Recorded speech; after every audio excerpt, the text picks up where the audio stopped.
Halo, selamat bertemu kembali di Black Knight Channel. Apa kabarnya hari ini, sahabat Black Knight? Mudah-mudahan baik dan selalu dalam lindungan Allah Subhanahu wa Ta'ala ya.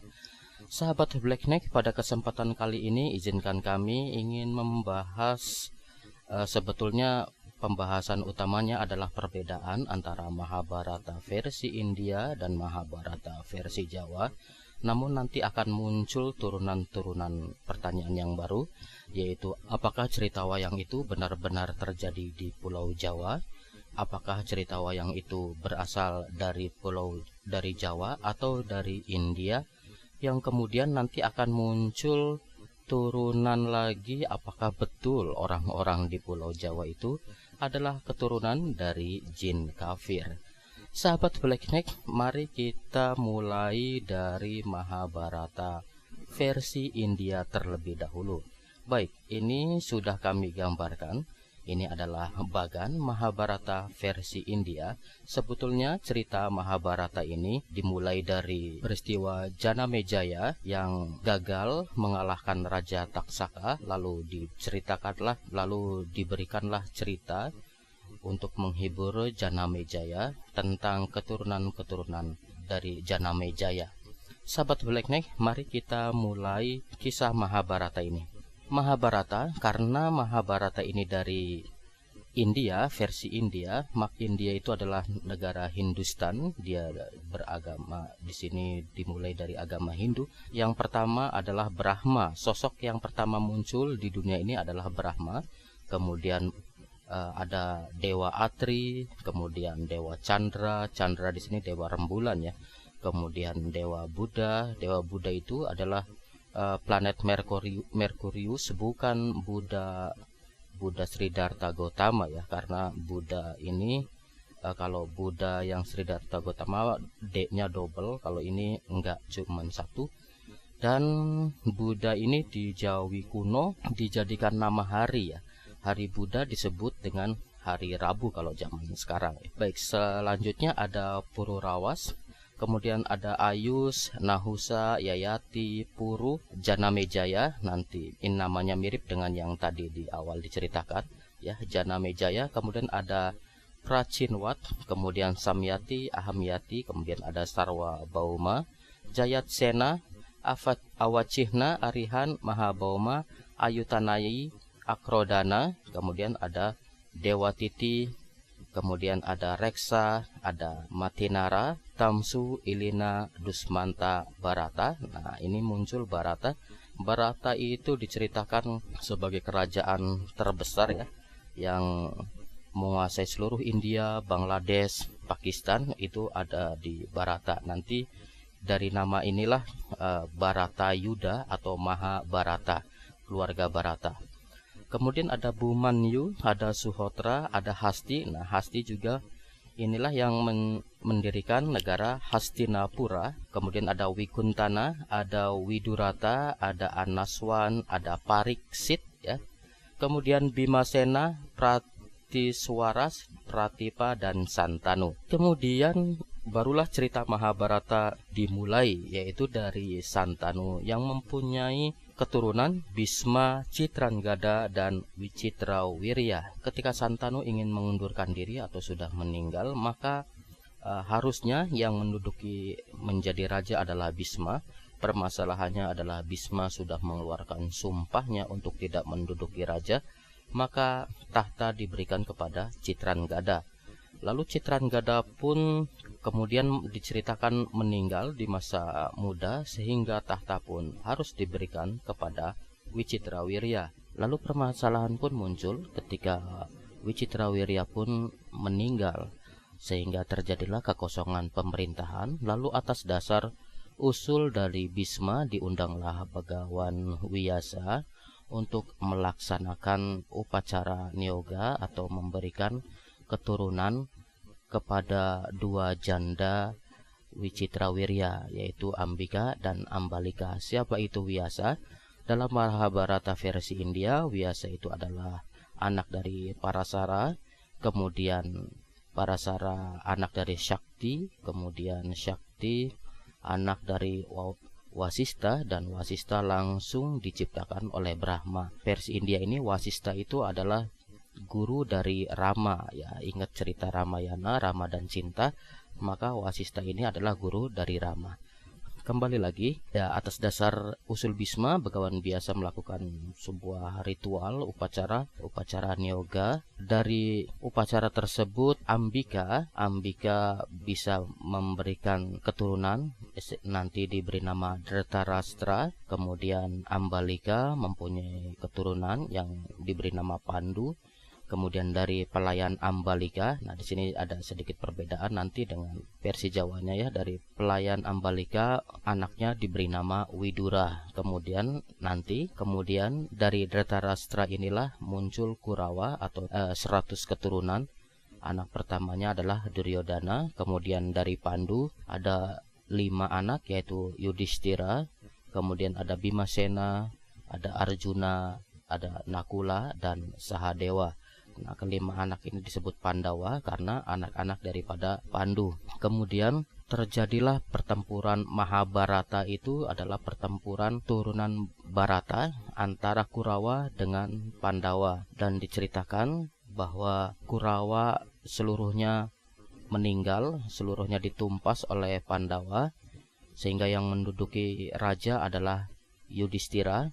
Namun permasalahan muncul karena seluruh keturunan dari Pandawa ini meninggal, termasuk Abhimanyu.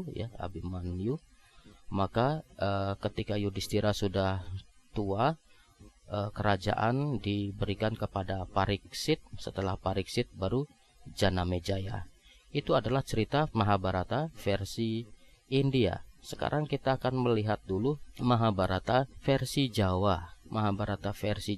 Sekarang saya ingin sedikit mengupas sesungguhnya Mahabharata atau cerita pewayangan itu dari negeri mana. Dari sini akan terlihat bahwa Mahabharata ya dari India. Dari mana kita dapat mengetahuinya? Yang pertama, di sini ada alternatif jawaban, yaitu dari Rontal Wirataparwa yang dibuat pada tahun 996. Ini adalah sesungguhnya Mahabharata jilid 4. Di dalam Rontal Wirataparwa itu disebutkan bahwa Sirata Sri Dharma Wangsa Teguh Anantawikrama Ngaranira Umilwa Manggalaning Mangjawakena Biasa Mata. Beliau yang bernama Sri Dharma Wangsa Teguh Anantawikrama Ngaranira, yang bernama Sri Dharma Wangsa Teguh Umilwa Manggala, ikutlah mendapatkan keberkahan untuk menjawakena, untuk menjawakan Biasa Mata. Biasa Mata itu ya menjawakan cerita dari Vyasa di sini ya, cerita versi India jadi dijawakan. Nah, dari sini kita dapat mengetahui bahwa pada zaman Dharma Wangsa Teguh ada sebuah proyek besar, yaitu Mangjawakena Biasa, menjawakan cerita Mahabharata, sehingga dapat diketahui dari Rontal ini bahwa cerita Mahabharata sesungguhnya dari India, kemudian dialih bahasa menjadi bahasa Jawa, dan proyek besar-besaran itu, proyek tersebut dilakukan pada saat Sri Dharma Wangsa Teguh, dan hal ini dapat kita ketahui dari Rontal Wirataparwa. Kemudian cerita Mahabharata ini sangat melekat di hati penduduk Pulau Jawa saat itu, mengalami perkembangan, keagamaan pun berubah, dan kemudian agama Islam menyebar di Pulau Jawa. Lalu cerita-cerita pewayangan atau cerita Mahabharata berubah pula. Salah satu contohnya adalah di sini kami menghadirkan cerita Mahabharata versi Pustaka Raja. Kita lihat di sini sudah berubah. Yang pertama muncul adalah Adam karena yang berkembang adalah agama Islam. Lalu pujangga-pujangga Jawa membuat tokoh yang pertama muncul di cerita Mahabharata ya, berubah. Kalau di India Mahabharata, maka di Jawa disebut Mahabharata. Nah, yang pertama karena pujangga-pujangga Jawa ini beragama Islam, maka yang pertama, manusia pertama di sini adalah Adam. Kalau di versi India kan Brahma, maka dibuatlah Adam. Kemudian setelah Nabi Adam Sis, kemudian Nabi Sis mempunyai anak yang bernama Anwas, dan yang satunya lagi bernama Anwar. Anwas ini ada di cerita Timur Tengah dan dialah yang akan melahirkan nabi-nabi, sedangkan Anwar di sini diceritakan adalah adik dari Anwas yang tidak menyetujui atau menolak agama dari Anwas, Sis ataupun Adam. Maka muncullah dikatakan banyak persepsi inilah leluhur yang kafir. Kita cerita dulu ya, nanti kita akan menjawab kenapa demikian. Nanti kita akan menemukannya. Baik, kita cerita dulu versi Mahabharata, versi Pustaka Raja, lalu kita akan menyimpulkannya. Kita lanjutkan. Anwar ini menolak dari agama leluhurnya, Adam, Sis, dan Anwas. Kemudian dia bertapa, sehingga akhirnya dia menjadi Sang Hyang atau menjadi dewa. Di sini dikatakan sebagai Sang Hyang Nur Cahya. Kemudian nanti Anwar digantikan oleh Sang Hyang Nur Rasa. Kemudian ada Sang Hyang Wenang, Sang Hyang Tunggal, dan Batara Guru. Kita dapat menyaksikan kalau di sini adalah cerita yang dibuat para pujangga Jawa. Kalau di sini saya dapatkan dari para mayoga. Ya. Batara Guru ini kalau di versi India ya setara dengan Siwa ya. Batara Guru mempunyai keturunan, satu bernama Brahma. Nanti dia ditugaskan untuk mengurus kerajaan di Giling Wesi di daerah Sunda. Sedangkan yang satunya adalah Wisnu untuk memerintah di negeri Purwacarita di Jawa. Ya, dari sini terlihat bahwa pujangga-pujangga Jawa ingin menjawakan versi India ke Jawa. Ini latarnya sudah berubah menjadi latar Jawa ya, karena Batara Guru mempunyai anak bernama Brahma dan Wisnu. Kita lanjutkan dulu ya. Brahma mempunyai anak bernama Brahmana Raja. Kemudian Brahmana Raja mempunyai anak Tritrusta. Kemudian mempunyai anak Parikenan. Dan ini rupanya menjadi terakhir dari pemerintahan kerajaan Giling Wesi ceritanya. Karena Manu Manasa ini sejak kecil diasuh oleh Basupati yang merupakan raja dari Wirata. Basupati ini adalah keturunan atau putra dari Basurata, pendiri kerajaan Wirata ya. Sedang Basurata itu adalah anak dari Wisnu diceritakan di sini. Kita lanjutkan dulu. Basupati yang memerintah kerajaan Wirata. Nah, sebetulnya kerajaan akan diberikan kepada Hastimurti, namun karena Hastimurti ini mempunyai kerajaan sendiri yang bernama Gajah Oyo, maka pemerintahan Wirata diberikan kepada Basukesti. Kemudian Basukesti dilanjutkan oleh Basukeswara dan Basukeswara dilanjutkan oleh Wasupati. Nah, di sini Hastimurti ini asal usul dari Ngastino atau Astina ya. Anak dari Hastimurti Pratipa atau Pratipo ya. Pratipa ini merubah nama Gajah Oyo menjadi Astina. Selanjutnya Wasupati mempunyai anak yang bernama Durgandini, sedangkan Pratipa mempunyai anak Santanu. Awalnya Durgandini, putri dari Wasupati ini, menikah dengan Parasara.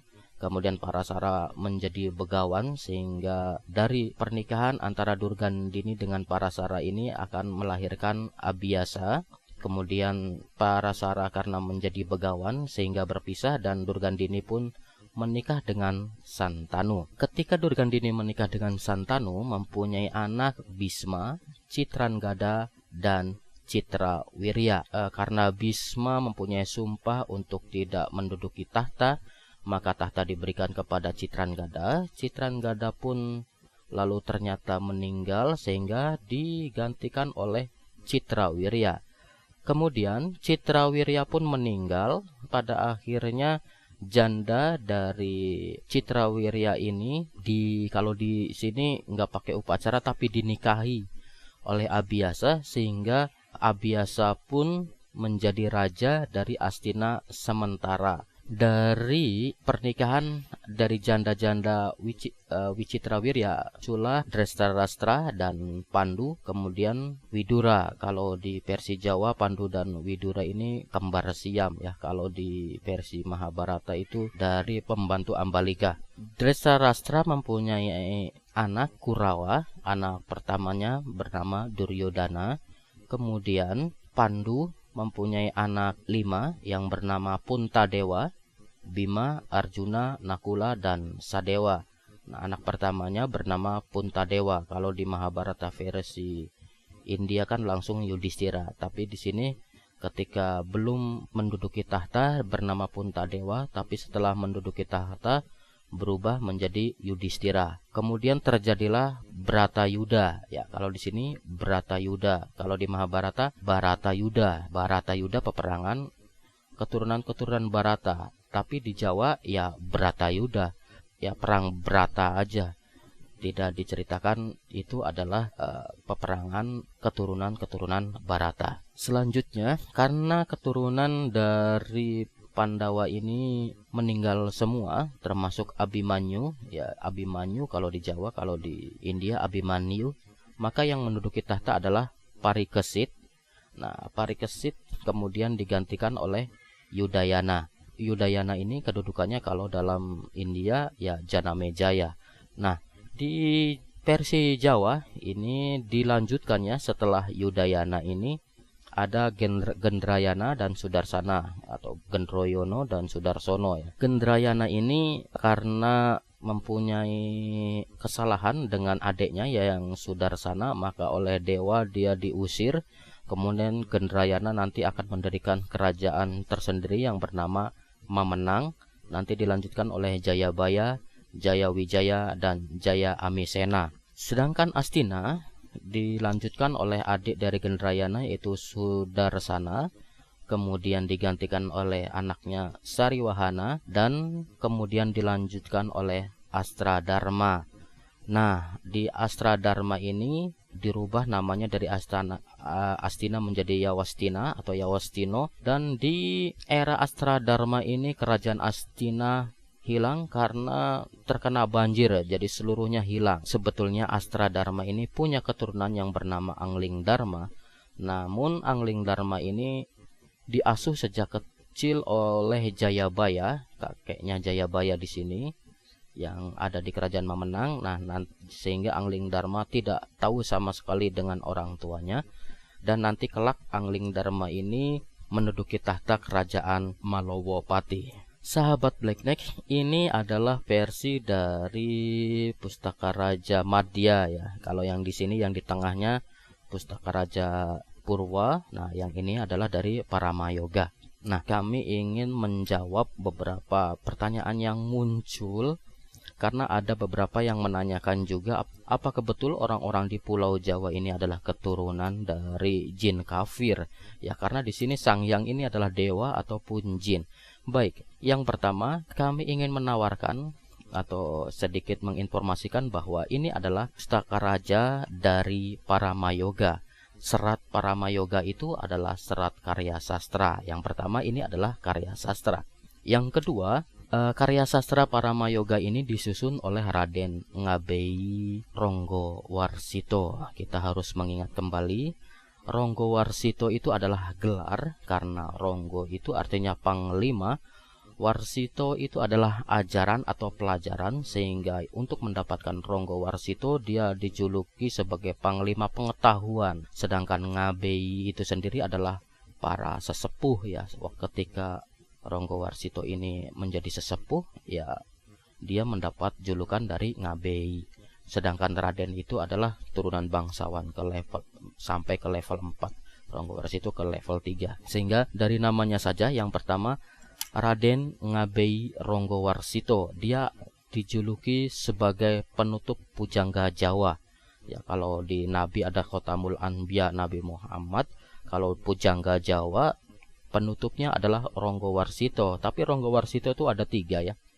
Ronggowarsito yang ketiga ini sebetulnya namanya adalah Raden Bagus Burham ya. Raden Bagus Burham. Raden Bagus Burham ini adalah Ronggowarsito yang ketiga.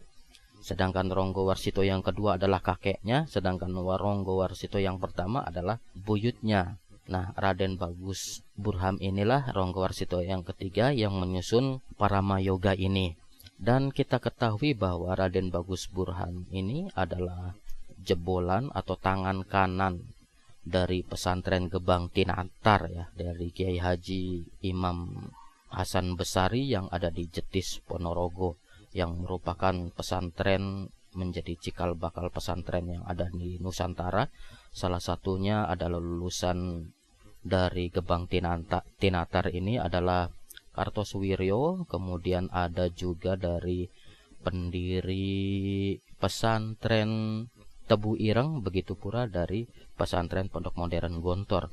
Itu jebolan dari pesantren Gebang Tinantar. Nah, Ronggo Warsito di sini melihat bahwa karena cerita wayang ini sangat dicintai oleh penduduk Jawa saat itu, sedangkan kalau ditelusuri di dalam cerita tersebut ujung-ujungnya adalah ke Dewa Brahma ataupun ke agama Hindu, maka pujangga-pujangga Jawa salah satunya adalah Ronggo Warsito membuat tokoh-tokoh mitologi, karena ini adalah masuk dalam serat Paramayoga, yaitu karya sastra.